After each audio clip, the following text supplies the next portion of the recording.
Como precificar? Perfeita pergunta, Darlan. Precificação ela deve ser feita contemplando o pior cenário do mundo. O que é o pior cenário do mundo, Kaiser? É você entender que...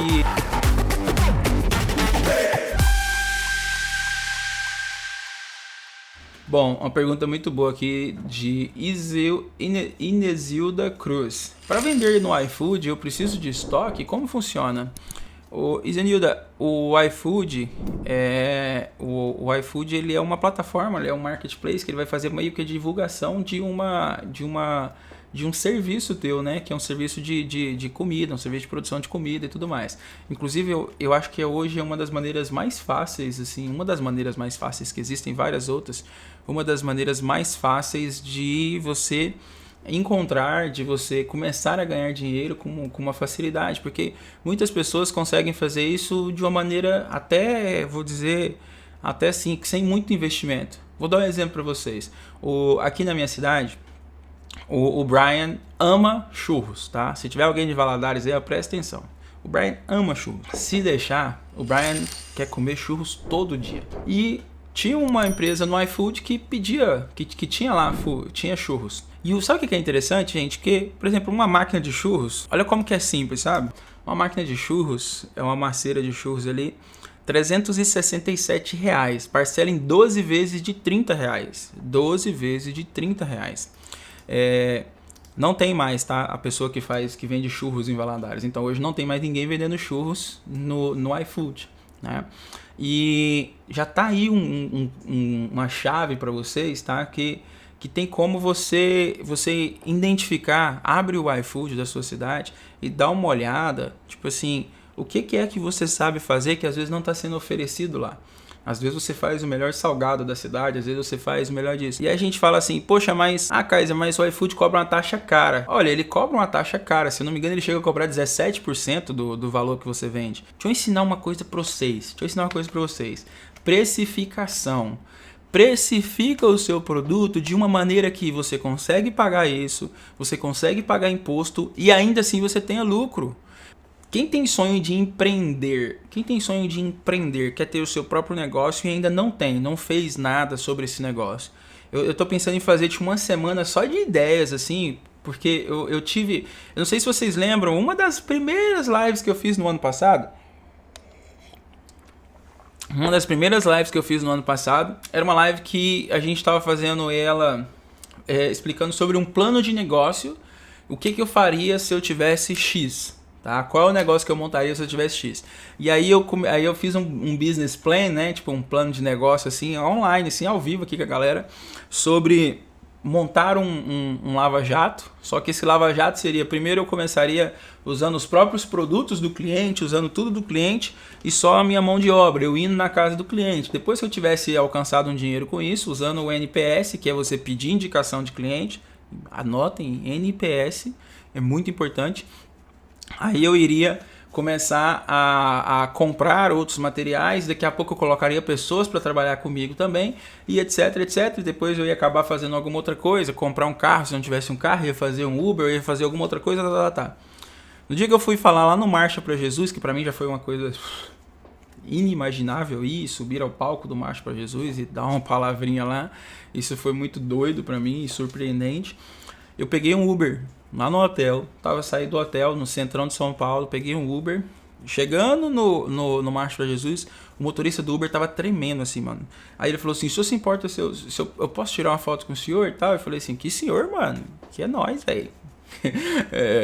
Aí ele veio e foi tirar a foto. Aí ele pegou e falou comigo o seguinte, assim, o cara chorando, sabe? Assim, bem emocionado. Não é que ele tava chorando de derramar, você via os olhos dele assim, muito assim, muito cheio assim de emoção, e ele falava assim, cara, eu assisti uma live tua há alguns meses atrás e eu lavei carro de um monte de gente, eu juntei um dinheiro e eu consegui pegar esse carro aqui, eu tô trabalhando de Uber e eu sei que essa fase aqui vai passar e depois dessa fase eu vou fazer isso.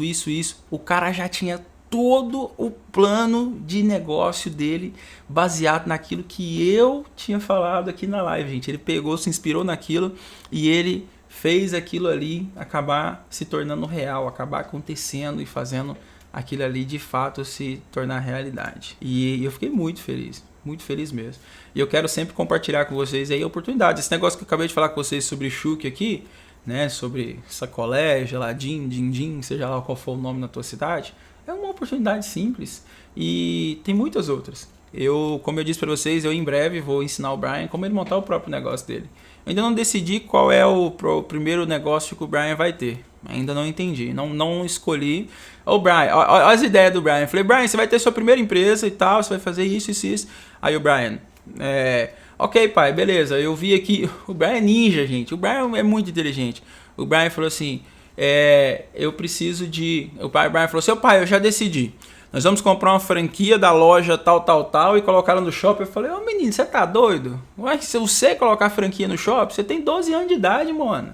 Não, você vai ter que dar um pouquinho mais para baixo. Olha aqui, ó, deu uma dica muito boa, João Pedro. Nos Estados Unidos, as crianças, eles aprendem a empreender assim com 7 anos de idade, gente. 5 anos de idade. Eles vão lá e montam um negócio de limonada, eles vendem biscoito, aqueles cookies americanos, eles vendem aquilo passando de porta em porta. As crianças aprendem a empreender lá muito cedo. Aqui no Brasil, o que nós temos ensinado às nossas crianças do que diz respeito ao trabalho?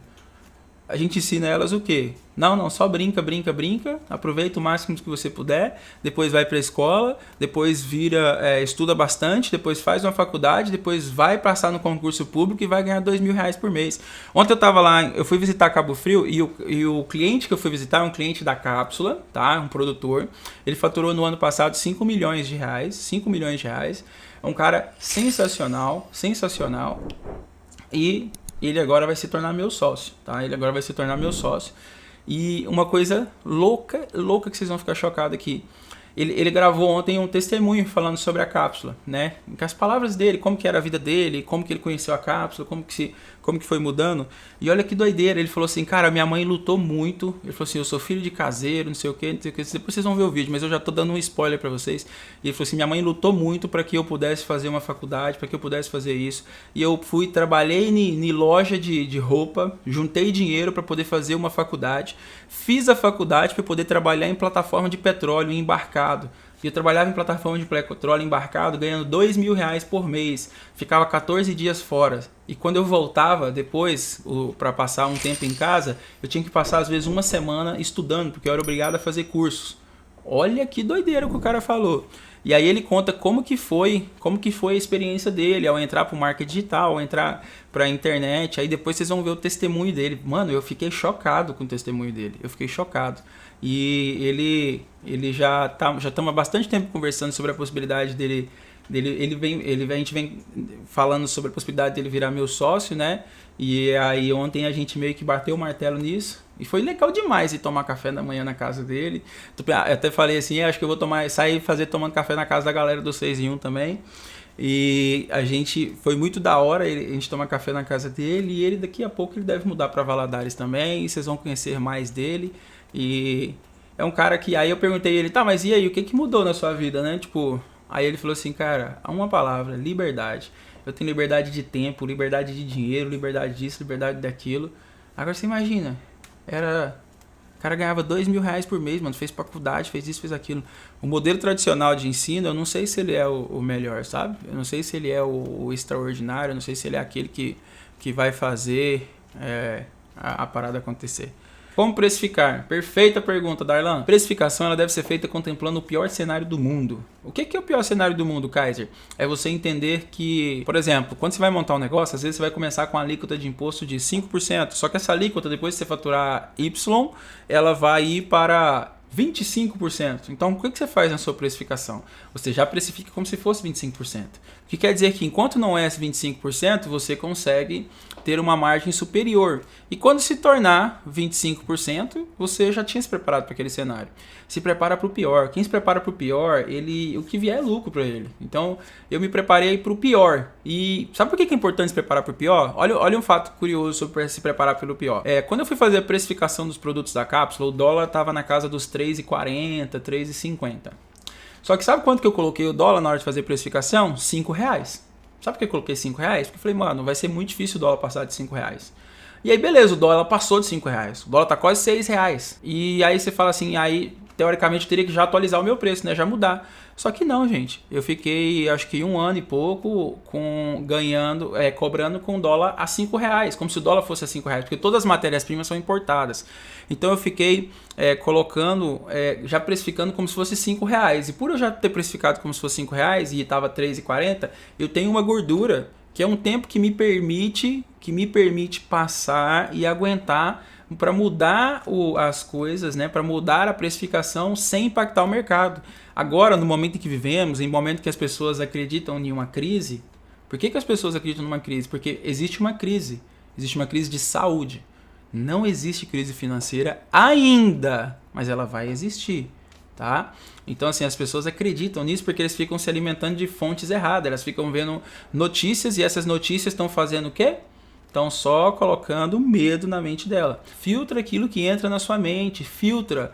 Porque quando você vai deixando entrar, você vai se alimentando e vai bebendo daquilo ali, você começa a ficar com medo, você começa a ficar assustado, você começa a ficar acreditando em uma coisa que na verdade nem está acontecendo com você. Só que aquilo que você acredita começa a acontecer com você. E como eu disse para vocês, lembre, tá? O negócio da precificação aí, ó. Se prepare para o pior cenário. Pergunta muito boa aqui, cadê? Ok, como pedir o NPS? Excelente pergunta. Só vou dar um sum up do que é o NPS, que o NPS é uma das ferramentas mais fáceis para você ganhar dinheiro. Você que já tem um negócio, que já tem cliente, que já presta serviço para qualquer pessoa, o NPS é o jeito mais fácil de você conquistar novos clientes hoje. Por que, Caio, se o NPS é simplesmente medir a satisfação do meu cliente? Porque com o NPS você consegue medir a satisfação do seu cliente, identificar qual é o cliente que é um promotor, qual é o cliente que é um detrator. Cliente que é um detrator é aquele cliente que vai falar mal de você. Mano, você pode fazer o que você quiser para esse cliente. Às vezes é o perfil dele, às vezes ele acordou de mau humor, às vezes a vida dele, coitado, mal sabe você o que essa pessoa passou para ele ser um detrator, tá? Então, simplesmente não ignora. Qual que é o principal erro de todo mundo que começa a trabalhar com NPS, inclusive o Kaiser? Quando eu comecei a trabalhar com NPS, o que eu fazia de errado? Eu focava no cliente que era detrator, ou seja, o cliente que falava mal da minha empresa, que não é que falava mal, é naquela escala de qual a probabilidade de você indicar a nossa empresa para um amigo ou um parceiro, né? E aí o seguinte, sabe o que eu fazia de errado, gente? Eu focava no cliente que falava mal, no cliente que era detrator e tentava converter esse cara para fazer ele falar bem. Não, gente. Foca no cliente que é promotor. Sabe aquele cliente que quando você pergunta assim, qual a probabilidade de você indicar a gente para um cliente? O cara votar 9 ou 10? Entra em contato com essa pessoa e fala o seguinte, ei, me indica para algum amigo seu e pronto. Aquele cara vai indicar porque ele é um promotor, tá? Como que eu meço o NPS? Existe uma plataforma muito legal, inclusive eu vou mandar no Telegram daqui a pouco, daqui uns dias, eu vou pedir ajuda da Jess e da galera aqui pra gente montar uma pesquisa de NPS legal para mandar para todo mundo que tá no grupo do Telegram sobre as lives aqui, porque isso a gente aprende muita coisa também. Eu uso essa plataforma aqui, ó, Binds.co. Ela é muito baratinha, ó, tipo R$300 por mês, tem plano de 200 reais por mês e tudo mais. E ela consegue medir, gente, o atendimento ao cliente, né? Ela consegue medir o NPS, na verdade aqui, ó, a gente vem aqui NPS. Ela consegue medir o Net Promoter Score, né? E você vai identificar quem são os seus promotores, quem são os seus neutros e quem são os seus detratores. Dentro dos seus detratores, você vai dar uma olhada. Ei, isso que o cara tá falando mal da minha empresa ou o cara tá falando ruim, é verdade? Se for verdade, você vai lá e conserta na sua empresa, tá? Se o que a pessoa falou não é verdade, aí é a pessoa, não é o problema com você nem com a sua empresa, você simplesmente ignora. Se aquilo que você tá fazendo, aí você presta atenção nos promotores. Pegando os promotores, você vai pegar e você entra em contato com esses promotores e você fala com esses promotores, que são as pessoas que divulgariam a sua empresa, indicariam a sua empresa para outras pessoas. Você chega para o promotor e você fala com ele, ei, tem como você me indicar para um cliente? Tem como você me indicar para alguém? E esse promotor sempre ele indica, tá? Ele sempre indica. E outra coisa importante, tá? Fala pessoal, ó, o que você está assistindo aí agora é um resumo das lives que eu faço de segunda a sexta-feira às 6h01 da manhã. O preço que eu cobro para você assistir essas lives é só você acordar cedo, acordar 6 horas da manhã, não, um pouquinho antes, né? Para que você esteja ali 6h01 pontualmente de segunda a sexta recebendo esse conteúdo gratuito. Porque isso que você está recebendo agora é só um resumo, então não esqueça, segunda a sexta, 6h01 da manhã aqui no nosso canal do YouTube. Fica com Deus e aproveita o conteúdo aí, valeu! O cara que é promotor, ele indica de maneira gratuita, porque ele está satisfeito com o seu serviço. Inclusive, por que é importante você medir e trabalhar bem com NPS? Porque se você pegar e oferecer dinheiro, por exemplo, para o seu promotor vai ficar desmotivado ou ofendido. Então, para quem é promotor, você não oferece dinheiro, porque a pessoa está te indicando por uma reciprocidade, por uma gratidão pela qualidade e excelência do serviço que você prestou.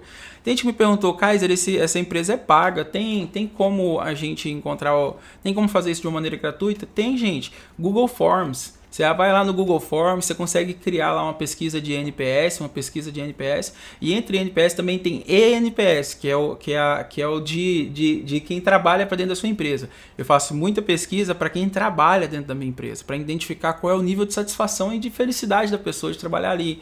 Porque quanto maior a felicidade do meu colaborador, maior vai ser a felicidade do meu cliente, porque ele vai tratar o meu cliente com qualidade, vai tratar o meu cliente com excelência, com respeito, com amor, e isso vai fazer com que esse cliente volte cada vez mais. Por isso que para mim, Kaiser, não tem aquela regra, cliente em primeiro lugar? Não, para mim não. O Adib até falou ontem, o Adib falou cliente sempre tem razão, é diferente de cliente em primeiro lugar. Mas para algumas pessoas, as pessoas falam assim, cliente em primeiro lugar, e para mim não é cliente em primeiro lugar.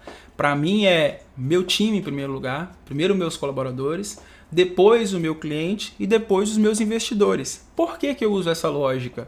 Porque se eu coloco o meu time em primeiro lugar, como que eles me retribuem? Colocando os meus clientes em primeiro lugar. E como que os meus clientes, ao serem colocados em primeiro lugar, me retribuem? Colocando os meus investidores em primeiro lugar. E assim todo mundo sai feliz. Todo mundo acaba saindo feliz dessa operação. Quando você não tem time, você é o time. Quando eu comecei a empresa, gente, eu ia buscar produto na fábrica de carro, tá? 4 horas de carro para ir, mais 4 horas para voltar. Chegava, eu montava a caixinha de produto, eu colocava o produto na caixa, eu levava o produto no correio, eu fazia absolutamente tudo. Tudo. E é assim mesmo que começa. Não tenha vergonha disso, vai embora, faz as paradas acontecer, faz o negócio acontecer.